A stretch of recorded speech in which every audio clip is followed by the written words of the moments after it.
Hello and welcome दोस्तों, स्वागत है आपका सक्सेस मोटिवेशन में। सीने में जुनून, आँखों में देशभक्ति की चमक रखता हूँ।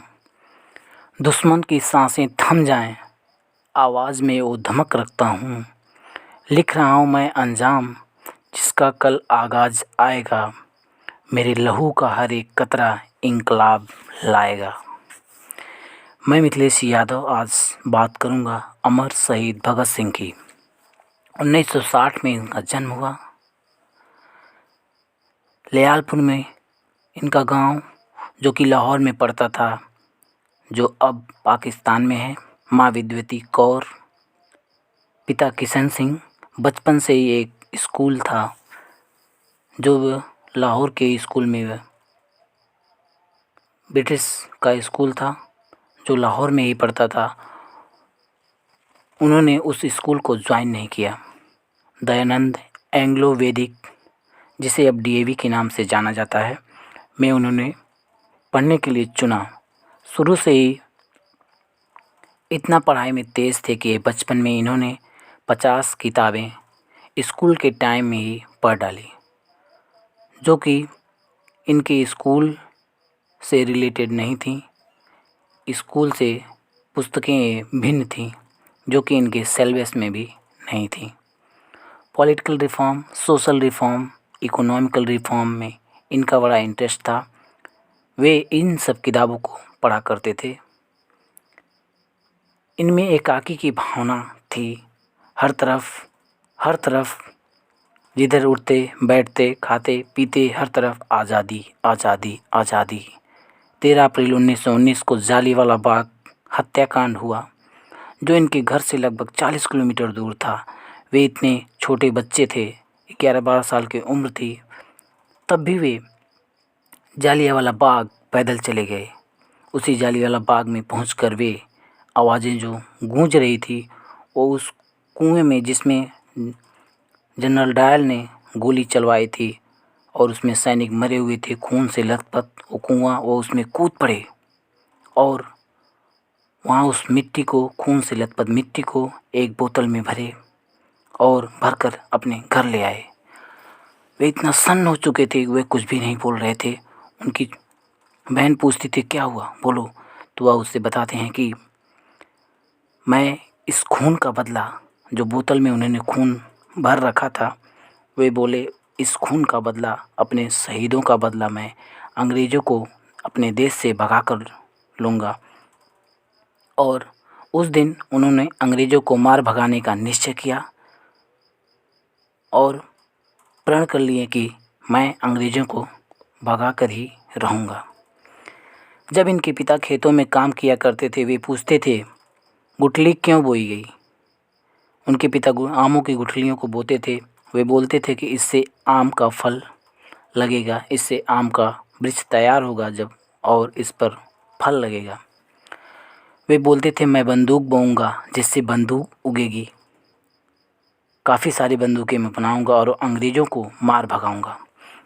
इतनी छोटी सी उम्र में इन्हें इतना जुनून था, इनके अंदर वो जज्बा था अंग्रेज़ों को मार भगाने के प्रति, अंग्रेज़ों को भगाने के प्रति, अंग्रेज़ों को देश छोड़ने के प्रति। 1920 के आसपास गांधी जी ने देश को अहिंसा के मार्ग पर ले आया। इन्होंने 1920 में असहयोग आंदोलन चलाया, जिससे देश को बहुत शांति मिली। गांधी जी ने उस समय एक आवाज़ बन चुके थे जनता के बीच। उन्होंने आम जनता के आवाज़ को उठाया। जैसा कि वे अहिंसावादी थे, वे बोले, मैं बिना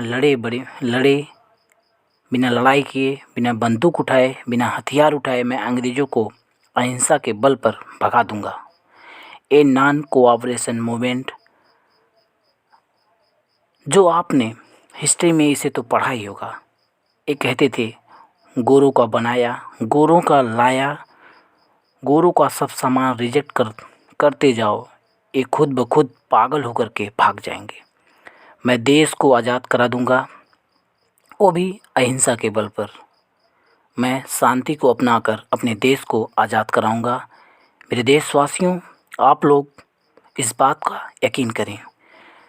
भगत सिंह भी इन्हीं की बातों से उत्साहित होकर के, इन्हीं की बातों से ओतप्रोत होकर के ये जो है इनको फॉलो करने लगे। उन दिनों चौरी चौरा कांड, जो कि गोरखपुर में बिहार के आसपास पड़ता है, 1922 में एक पुलिस थाने के सामने जोरदार प्रदर्शनकारियों ने शोर मचाया, गोरों वापस जाओ, गोरों वापस जाओ। वहाँ पर अंग्रेज़ी शराब बिक रही थी, अंग्रेज़ी कपड़े बिक रहे थे। उन्होंने बोला, गोरों वापस जाओ, ये कपड़े, ये शराब, ये जो अंग्रेज़ी शराब हैं, ये जो अंग्रेज़ी कपड़े हैं, ये जो तुम सामान अंग्रेज़ी बनाते हो और यहाँ बेचते हो, इसे, इस प्रकार की बिक्री को बंद करो। और वहाँ जो ज़मींदार थे वे बोले, गुप्तेश्वर नाम का एक थानेदार था। ज़मींदार उससे बोला कि गुप्तेश्वर, इन सबको बंद कर दो, नहीं तो मेरा धंधा ये सब चौपट हो जाएगा। वे पुलिस वाले हवाई फायरिंग करने लगे। वो बोले, यहाँ से भाग जाओ, नहीं तो मैं सबको मार डालूँगा। वे हवाई फायरिंग करने लगे, जिसमें 2 क्रांतिकारियों को जान चली गई। इस पर भीड़ और आग बबूला हो गए, प्रदर्शनकारी और आग बबूला हो गए। आग और भी भड़क उठी और वे और भी ज़्यादा प्रदर्शन करने लगे। थाने में घुस करके थाने को जला दिया, 17 पुलिस कर्मियों को जान से मार दिया और वहाँ पर गांधी जी को बहुत आहत हुई। जैसा कि उन्होंने कहा था कि मैं अहिंसा के बल पर ही देश को आज़ाद कराऊंगा, यहाँ पर तो हिंसा हुई, जिससे गांधी जी नाराज़ होकर अपना अहिंसा और असहयोग आंदोलन को वापस ले लिया। इस प्रकार जो सन भगत सिंह के जो अनुयायी थे, फॉलोअर थे, और भगत सिंह खुद ब खुद इन्होंने काफ़ी परेशान हुए और इनका ग्रुप अलग हो गया। यहीं पर गरम दल और नरम दल 2 दल बन गए। यदि उन दिनों गांधी जी ने असहयोग आंदोलन वापस नहीं लिया होता तो हमारा देश और पहले ही आज़ाद हो गया होता। इतनी छोटी सी उम्र में उन्होंने अपने देश को आज़ाद कराने के लिए अपने प्राण बलिदान कर दिए, अपने प्राण का त्याग कर दिए। वे हंसी खुशी फांसी पर चढ़ गए, हंसते हंसते फांसी के फंदे पर झूल गए।